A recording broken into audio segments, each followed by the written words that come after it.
Today, we're going to meet an artist who has designed St. Louis-themed coloring books, but not for who you think. We'll have details next on City Corner.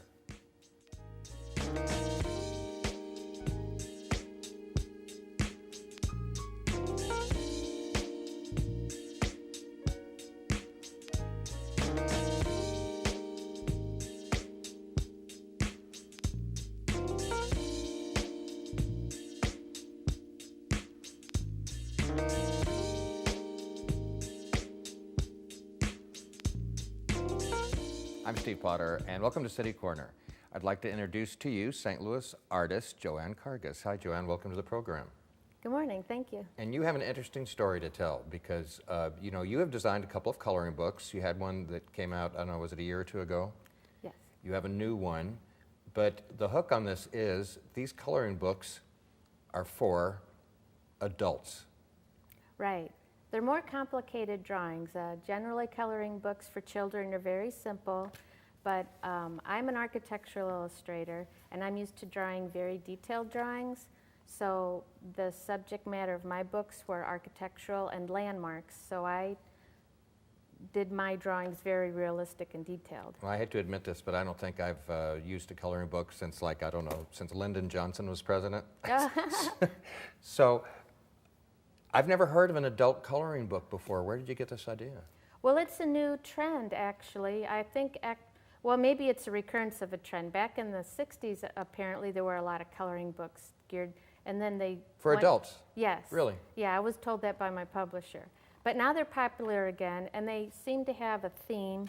Some are designs, some are maybe like all gardens, some are flowers, some are butterflies, and I was asked by the publisher to do St. Louis landmarks.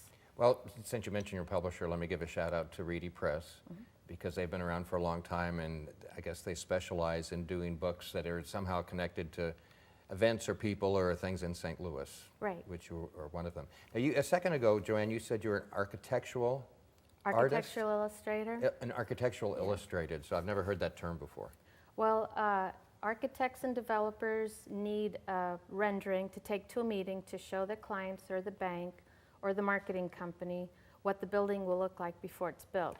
So I get a set of blueprints, usually plans and elevations and a site plan, and some samples like maybe what the brick color or the stone color is, and I take their two-dimensional images and make it into a three-dimensional drawing and color it, and then they can show, like in a newspaper story, what this building will look like before it's done. So when you're at your day job, you're not really trying to be a flamboyant artist. You're being very specific and very, very true to life. And oh yeah, everything for an architect or developer is correct in perspective and true to scale, because if you draw a door that's 4 foot wide when it's supposed to be 3 foot 6 inches wide, they'll catch it. But that just runs counter to everything that I thought that an artist was. Well, this is more commercial art. That's more an illustration. You're given a subject to do. And for me, it's usually buildings, and I draw it, and then they use it for a purpose. Fine art's different. Fine art is more you create what you want to create, and then hopefully you have a gallery that might sell your paintings, and people buy what you choose to paint. And you're a fine artist too, and we'll talk about that, maybe get into that just a little bit later. Now, you've done two books, one that we'll look at in the second portion of this program on Route 66. The first one was called St. Louis Splendor, and we have a look at the book cover there. Yeah. I definitely wanted to have the Climatron as the cover image. I thought the curve of the dome was real interesting, and I love going to the botanical garden, and it's just a very iconic image of St. Louis. Let's segue into this next image, which is the same one. But that's just a different version of it, or It's before the production artist put the type for the cover. So my idea was to have the cover, instead of just all color or all black and white, show one that's partially covered. Now, you said you're an architectural artist, and I guess you can see that because, I mean, it looks like it could be a photograph. It doesn't look like a photograph, you know what I mean, though. It represents everything accurately. Yeah, I work from reference photos, so I didn't just conjure this out of my mind. To get something to look realistic, it's good to, I would drive to a location and take a photo, or take 20, and hopefully one of them has the view that I like, and then use that to draw from. Well, so how did it ever occur to you that doing coloring books for adults was something you'd be interested in?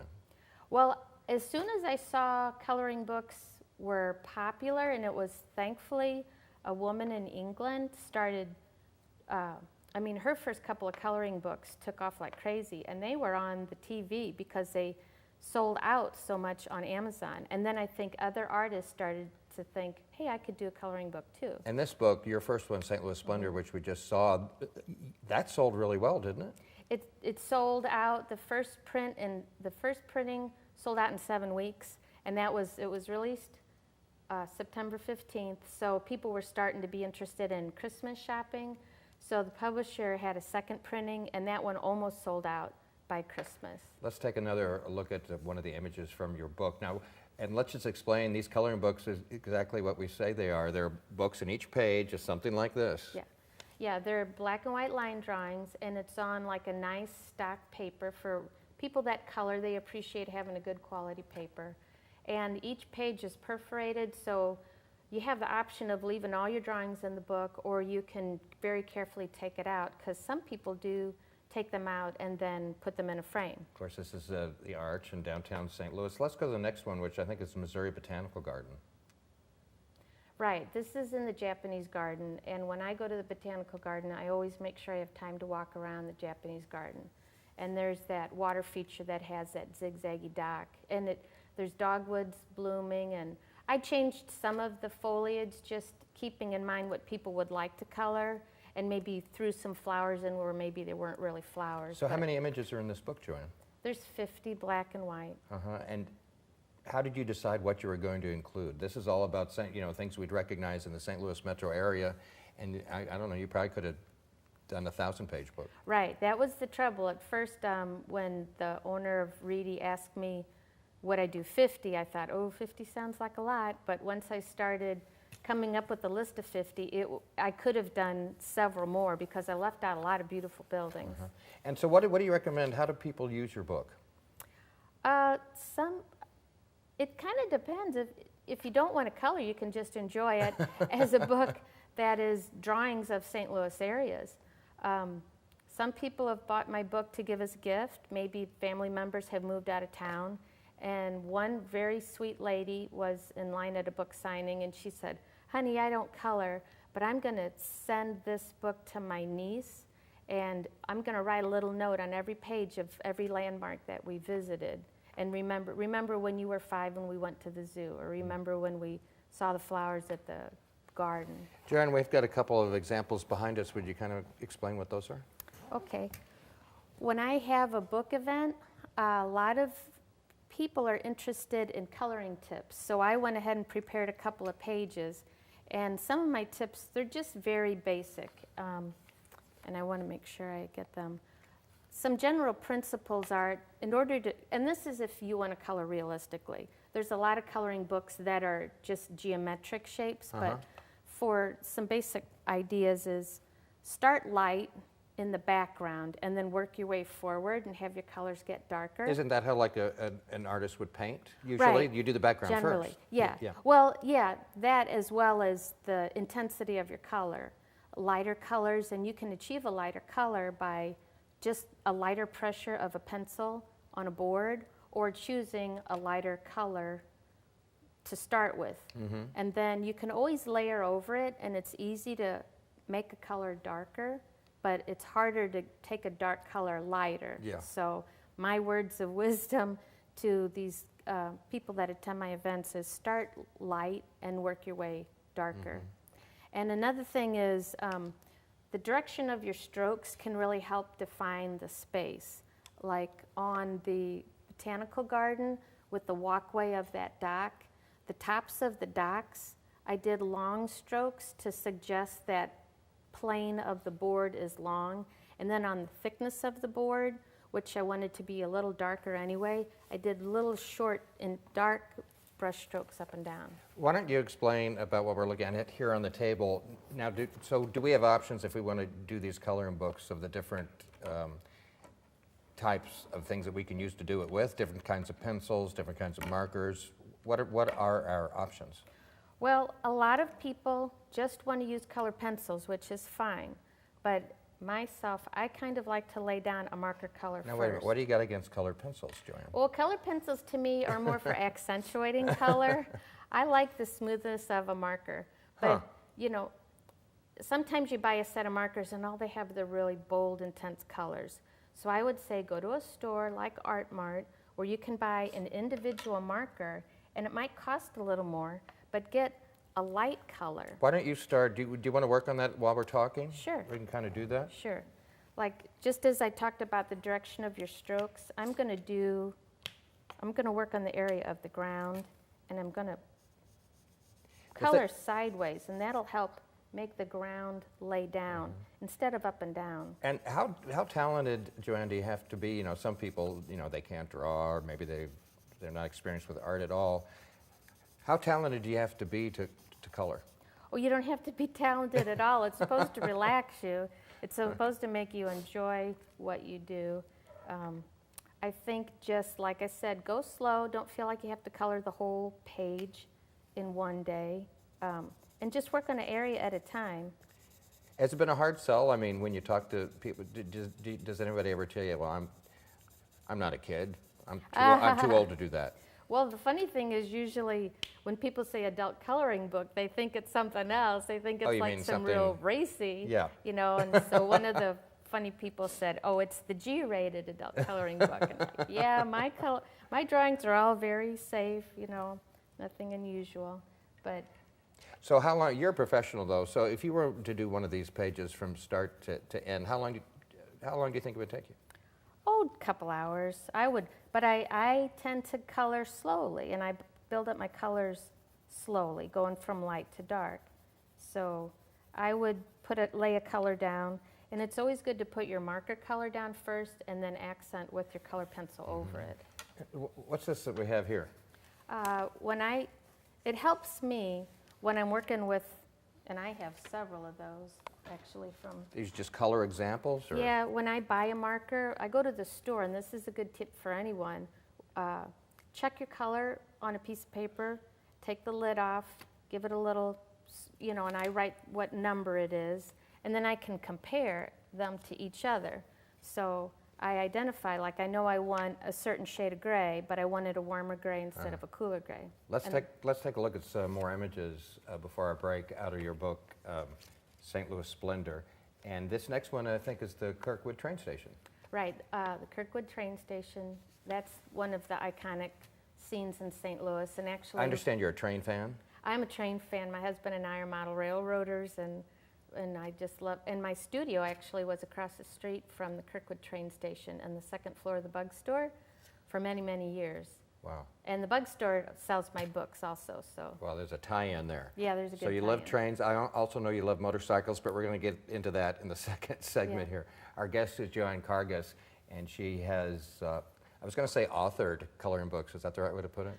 The publisher says I'm the author-artist, so even though the only words in it are the table of contents. All right, we'll be back with more of Jo Ann and her work right after this.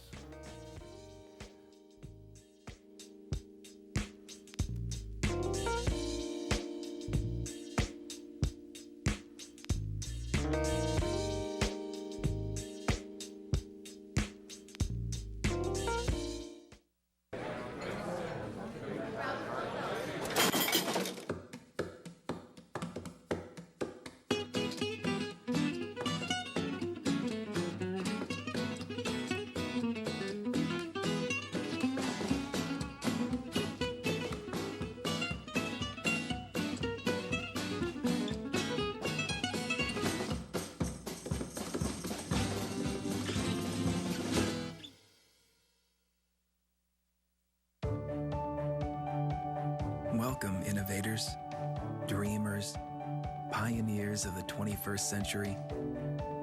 We've been expecting you to come discover your dreams and make your ideas take flight.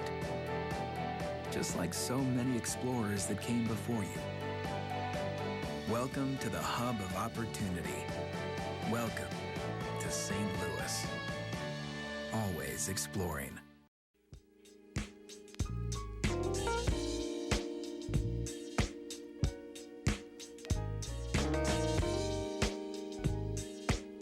I'm Steve Potter. Welcome back to City Corner, or sort of like City Art Class, it could be. Jo Ann Kargus is our guest. She's authored a couple of adult coloring books, Splendor St. Louis and Route 66 Splendor. And we've been working during that last break we had, because we've had images from her book. And you know, Jo Ann, you have all these different implements here. You've got pencils, you've got markers. Is there a difference in cost, or what would a person think about when they're deciding what they want to work with? I think whether it's markers or color pencils, I would go with, to just get started, buy the basic set maybe of 12, maybe 24 tops, and then come back and go to a store like Art Mart and check out these markers and do a little test of colors that you like.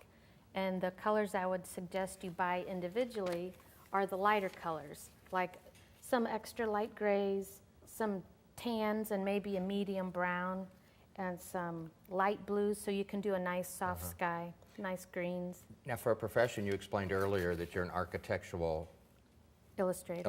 I almost want to say artist, an architectural artist, so you're very precise. And so what you did, you worked from photographs. Correct? Right, Okay. right, reference So, to yeah, dot. okay, so here's the point I want to make. Here's a Hackenberry General Store. This is a photograph that you took. Anything you want to say about that photograph?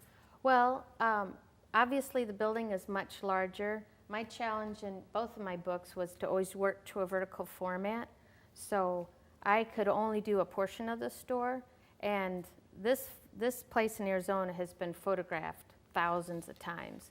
But I wanted to include, I think the owners switch out the car. I just wanted to show painted what there. I'd done over our break, which I know you don't pick this apart too well. And I don't have my colors around. You can barely see it on the screen there, I think. You did a much better job. Oh, well, and I actually changed from the reference photo. The building itself is corrugated metal and it's very rusty, but I wanted the metal to look more of a gray tone so that I could use the tan on the dirt of the ground. So, What have people told you? Now, you've designed these for adults. I bet kids use them too, though. oh sure, I think any child, I mean, any elementary age and on up, I wouldn't say, you know, the little bitty toddlers probably are better with the kid books. What do adults say to you, though, about what they get out of this? A lot of people at my events have told me that it's very relaxing for them. They come home from work and maybe they're not in the mood to watch TV or they don't want to read, but they'll get out the coloring books and just sit down and quietly maybe listen to music or not, or maybe they want to sit in the room with their husband and he's watching TV, but you're not interested in it and you just want to color and have something He's to got do. the game on, and Yeah, or whatever it is. well, in the first part of the program, we talked about St. Louis Splendor, which was focused on places and things in the St. Louis area. You've just come out with a new one called Route 66 Splendor. Right. And so you kind of you're following Route 66 through the entire, from Chicago to the West Coast? Right. Route 66 starts in Chicago and ends at the Santa Monica Pier. And I've always loved Route 66. And in my other work, I've painted 2 murals on Route 66. And here's the Hackenberry General Store that we've both been working on. Right. And I chose that for the cover because I like that image. Where is that? It's in Arizona. It's stopped. Did you drive the whole route? Actually, I've driven parts of it, and the images that I don't have, I was able to go to virtual reality on the Google site where you can control where that little Google van goes and then pull up my own shots. So, but I did have a lot of photos in Illinois and Missouri especially. Let's look at this next one. This is from Cuba, Missouri, Oh, which is down towards the Ozarks somewhere.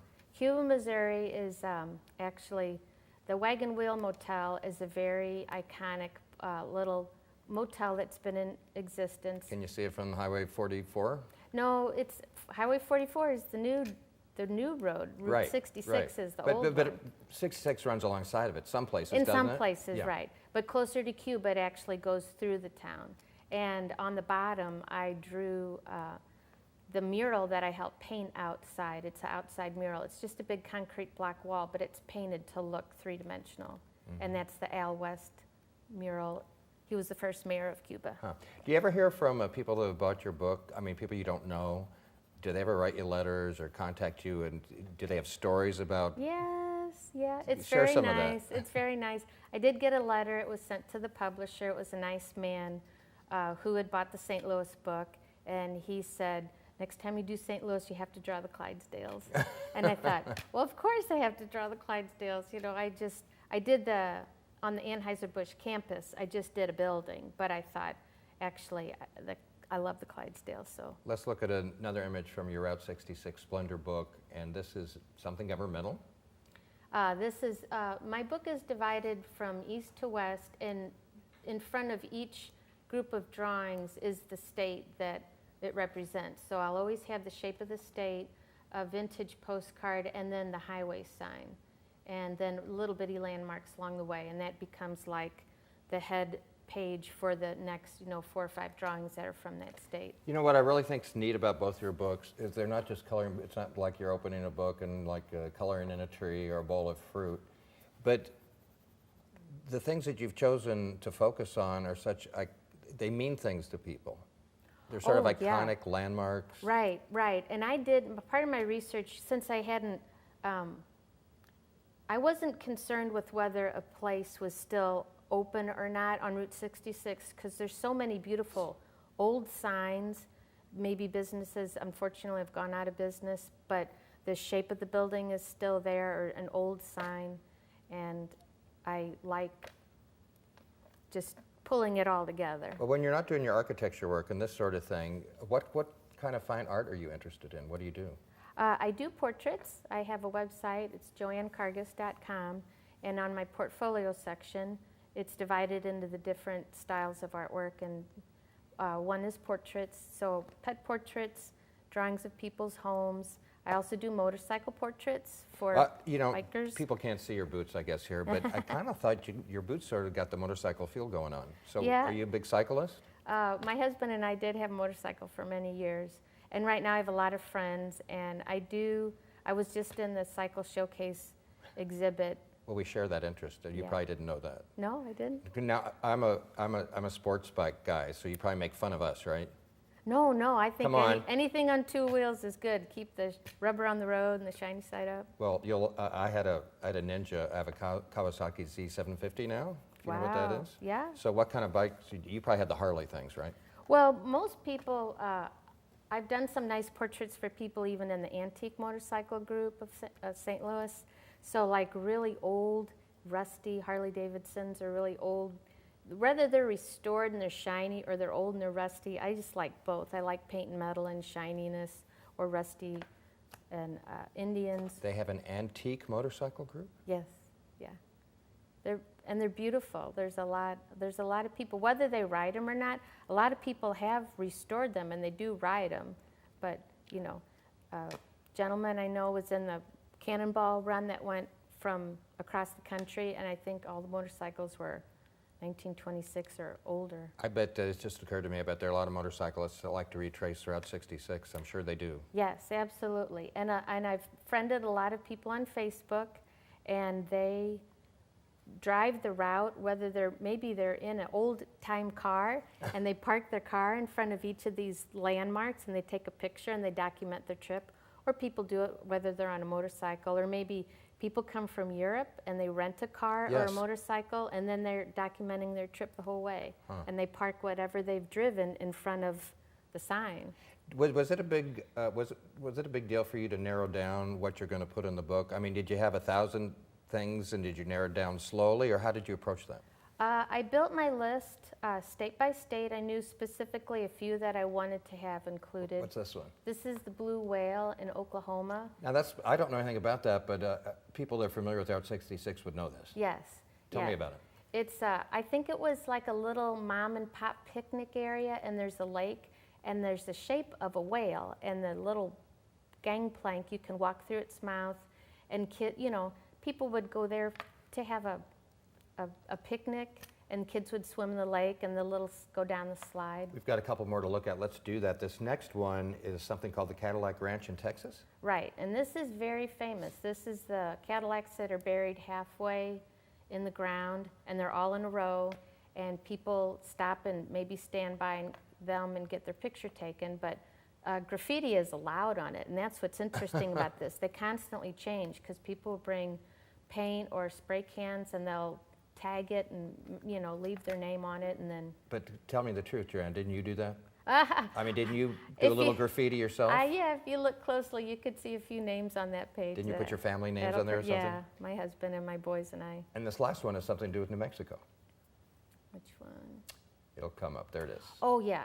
Now, I love old signs, so I didn't have enough pages in the book for each sign to have its own page, so I did a few collage pages where I added several together. Go ahead and hold this one up. We want to look at the one. This is the one you've been working on since kind of how we started. Just hold that there for a couple of minutes. So, like you said, you started with the background, and I think maybe, did you start to do the sky first? Because you said background and lighter colors is how you should start. Right. And on the sky, at the horizon, the color, if I put my little blue pencil, the color at the horizon is always lighter.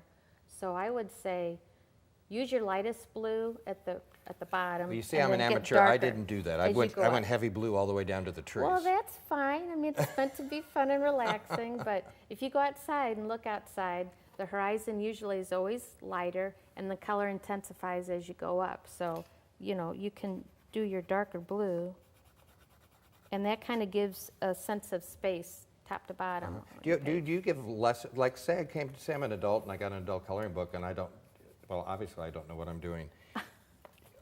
Do you advise people to take lessons, or do you kind of do that, or what? Oh, no. Well, when I go to a book event, I do hold up my boards and leave them up, and then I give a little sheet of coloring tips, and people seem to really enjoy these because they're just real basic principles. Well, Jo Ann, what's next for you? You've got 2 coloring books, Route 66 Splendor, St. Louis Splendor. What's your next project? I have another book. I'm drawing number 3 right now, but it's a secret, so I can't say what the subject matter You is. can give me a hint, though, can't you? No, Not a small hint? No, it's no one's drawn it yet. There's your hint, and it's something St. Louis people will Well, I was like. going to say it's got to be somehow St. Louis or Yeah. connected in the region, right? Right. It's Jo Ann Kargus. Her latest one is Route 66 Splendor. Reedy Press is the local company that publishes this. So you can go to the website or go to Jo Ann Kargus' website and you can find out about the other work that you do too, right? Sure. Yeah, absolutely. Well, I think we're out of time, Jo Ann, but I could sit here and color all day. I feel more relaxed already. Good. Thank you for sharing. It was so nice meeting you today. Thank you for having me here. I'm Steve Potter. Get a coloring book. It will help you mentally. I know it will. Thanks a lot. We'll see you next time. Bye-bye.